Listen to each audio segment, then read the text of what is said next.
नमस्कार। बहुत स्वागत है आप सभी दर्शकों का कन्या राशि के लिए शनि गोचर के इस वीडियो में।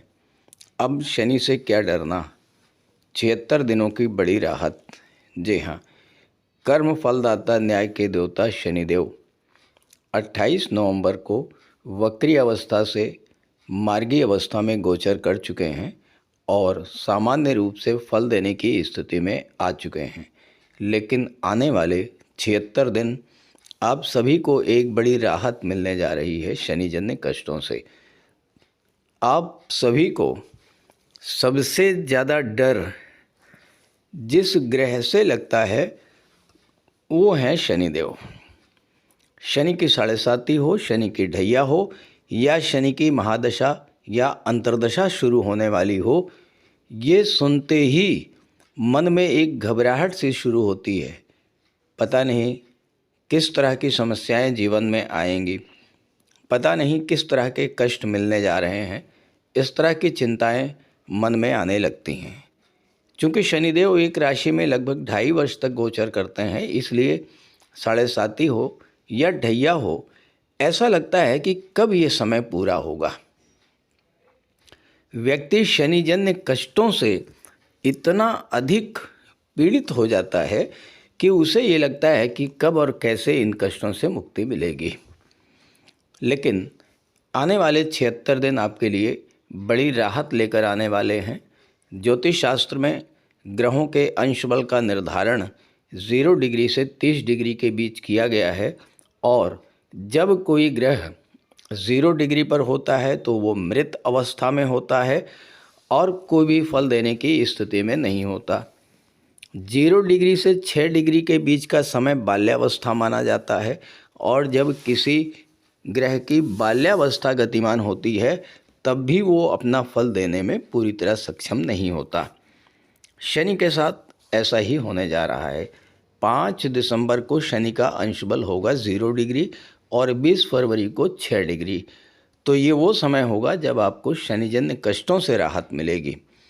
लेकिन ध्यान रहे, इस दौरान ऐसा कोई कार्य मत कीजिएगा जो शनि को पसंद नहीं है, क्योंकि 20 फरवरी के बाद जब शनि अपना फल देने की स्थिति में आ जाएंगे तो फिर शनि के न्याय के लिए भी तैयार रहिएगा। शनि को आलस्य, झूठ, छल, कपट, फरेब, बेईमानी, धोखाधड़ी ये बिल्कुल भी पसंद नहीं है।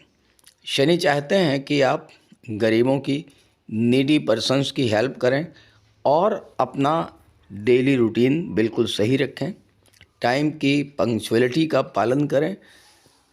तो आइए समझते हैं कि कन्या राशि के जातकों को आने वाले 76 दिनों में शनिदेव किस तरह की राहत देने जा रहे हैं। ये विश्लेषण आपकी चंद्र राशि के आधार पर किया जा रहा है। सबसे पहले मैं आपको शनिदेव के अंश बल के बारे में बताता हूँ। देखिए, ये 5 दिसंबर की एक गोचर कुंडली है और इसमें शनि का अंश बल आप देखिए 0 डिग्री है। 12वें भाव में शनि लिखा हुआ है और ये मेष लग्न की कुंडली है और शनि का अब अंश बल है 0 डिग्री, यानी इस समय शनि मृत अवस्था में है। अब इसके बाद धीरे धीरे शनि का अंश बल बढ़ेगा। 0 डिग्री से 1 डिग्री होगा, फिर 2 डिग्री होगा, फिर 3 डिग्री होगा, फिर 4 डिग्री होगा, फिर 5 डिग्री होगा और फिर 6 डिग्री होगा। तो 0 डिग्री से 6 डिग्री तक शनि का अंश बल ये रहेगा 20 फरवरी तक। 20 फरवरी के बाद शनि का अंश बल 7 डिग्रीज होगा। तो उस समय बाल्यावस्था से शनि बाहर आ जाएंगे और अपना फल देने की स्थिति में होंगे। ये 5 दिसंबर की कुंडली है। अब मैं आपको 20 फरवरी की भी कुंडली दिखा देता हूँ। देखिए, ये 20 फरवरी की कुंडली है और इस कुंडली में आप देखिए शनिदेव का अंश बल कितना है। यहाँ पर आप देखिए 9वें भाव में शनि बैठे हुए हैं और शनि का अंश बल है 6 डिग्री।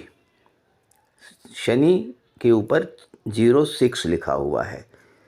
तो 20 फरवरी को शनि का अंश बल 6 डिग्री होगा। इसका मतलब ये हुआ कि 5 दिसंबर से और 20 फरवरी के बीच के जो 76 डेज़ हैं, इसमें शनि बाल्यावस्था में रहेंगे और अपना फल देने में असमर्थ रहेंगे। इसके बाद शनि का अंश बल बढ़ेगा और फिर धीरे धीरे शनि युवावस्था की ओर बढ़ेंगे और फल देने की उनकी क्षमता भी बढ़ती चली जाएगी। आइए अब समझते हैं कि मकर राशि के जातकों को क्या फल मिलेगा। तो ये है कन्या राशि के जातकों की कुंडली। शनिदेव का गोचर आपकी कुंडली के 7वें भाव में है। 7वां भाव वो भाव है जिसमें शनिदेव दिग्बली होते हैं।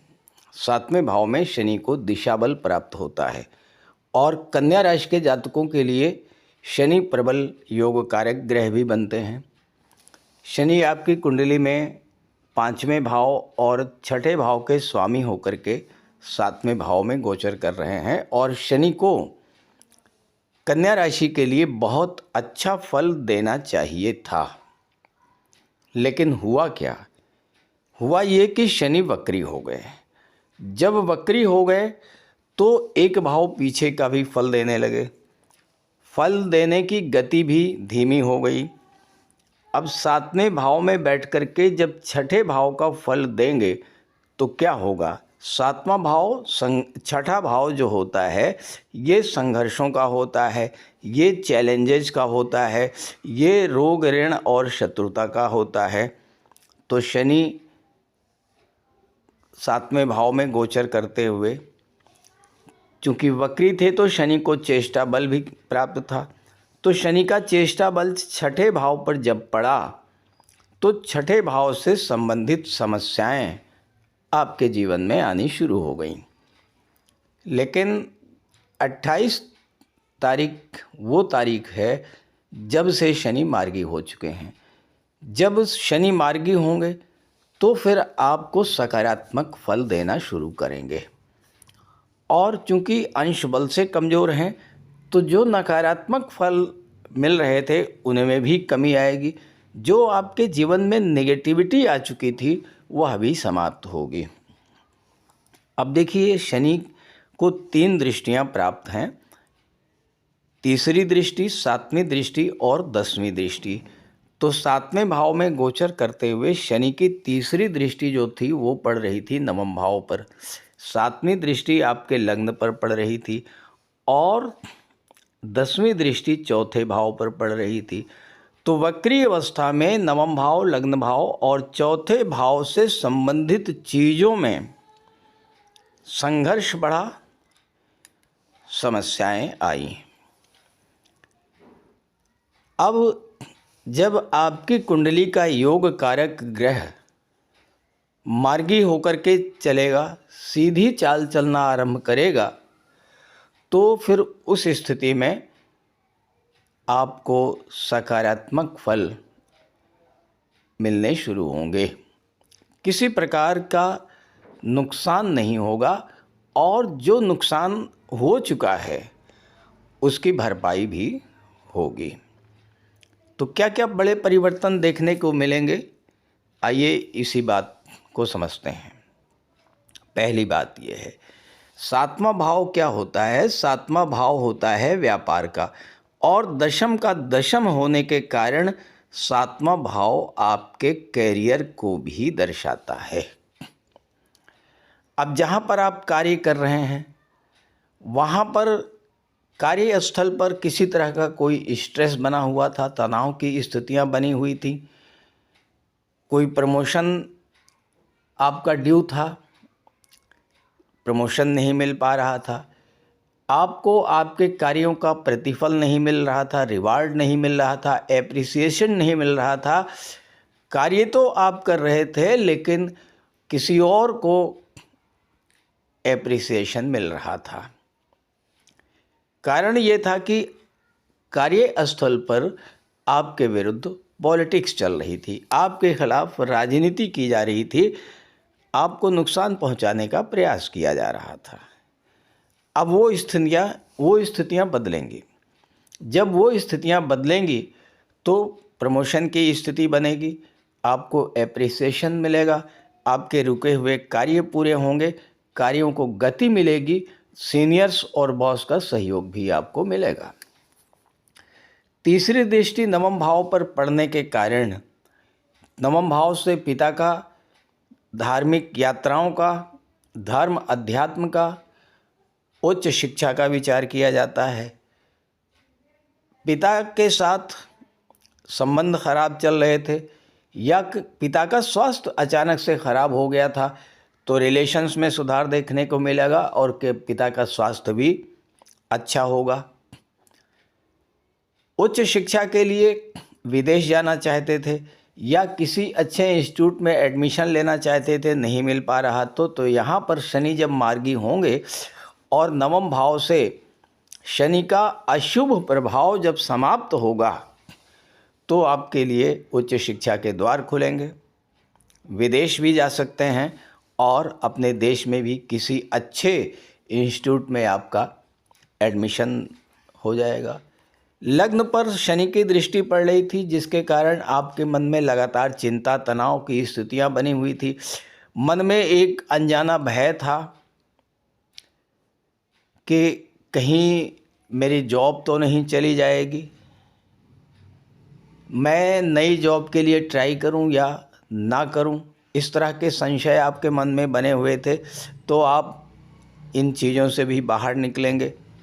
आपके सामने एक स्पष्ट स्थिति बनेगी कि आपको नए जॉब के लिए प्रयास करना है या नहीं करना है।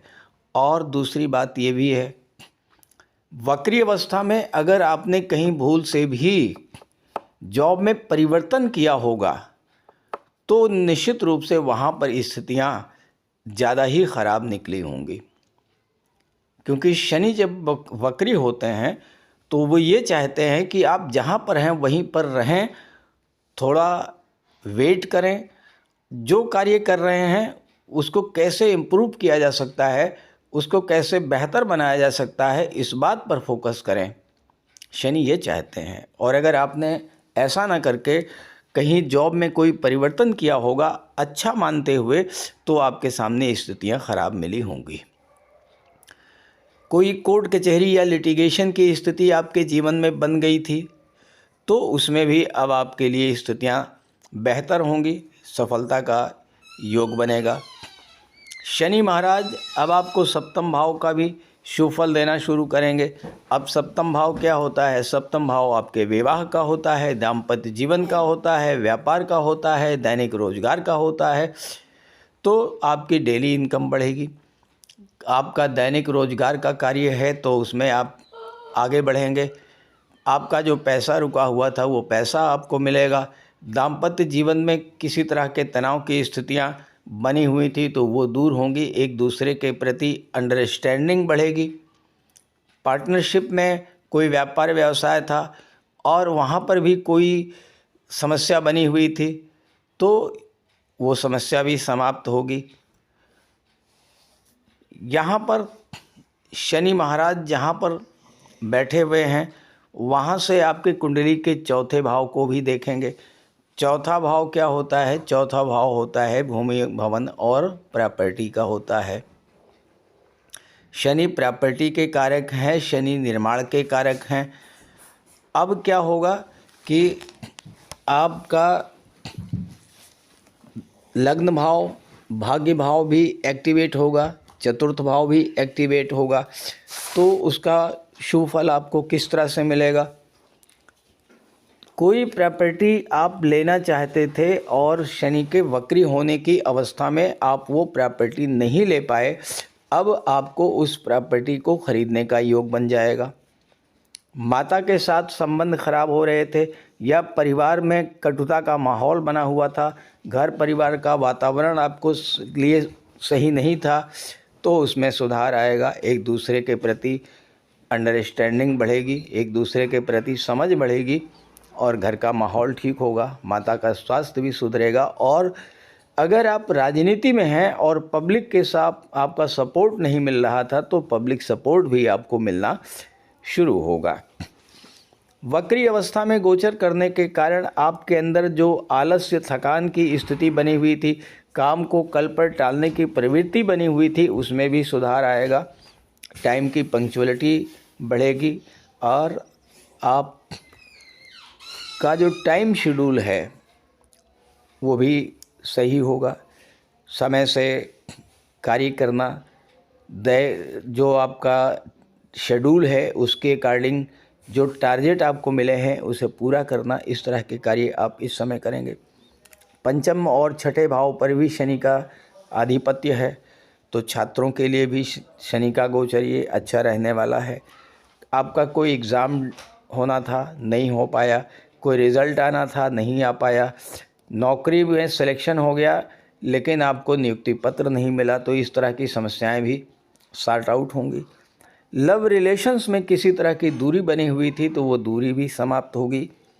एक दूसरे के प्रति जो गलतफहमी की स्थितियां बनी थी वो भी समाप्त होंगी। और संतान के साथ भी अगर किसी तरह का कोई मतभेद था वो अभी समाप्त होगा। इस तरह के लाभ आपको इस गोचर काल में मिलने वाले हैं, तो इस गोचर का लाभ उठाइए। ये वीडियो, ये जानकारी अपने साथियों को, अपने मित्रों को ज़रूर शेयर कीजिएगा। अब यहाँ एक प्रश्न ये आता है कि क्या सभी कन्या राशि के जातकों को एक जैसा ही फल मिलेगा? ऐसा बिल्कुल भी संभव नहीं है, क्योंकि कन्या राशि के एक दो नहीं, करोड़ों जातक हैं और ये एक जनरल प्रेडिक्शन है जो सभी कन्या राशि के जातकों पर लागू हो, ऐसा नहीं है। तो अगर आप अपनी कुंडली के बारे में जानना चाहते हैं, कुंडली का विश्लेषण कराना चाहते हैं, तो इसी वीडियो के डिस्क्रिप्शन बॉक्स में मैंने अपना व्हाट्सएप नंबर दे दिया है, वहां आप अपनी समस्या भेज सकते हैं और मैं आपकी समस्या का समाधान करने का पूरा प्रयास करूंगा। नमस्कार।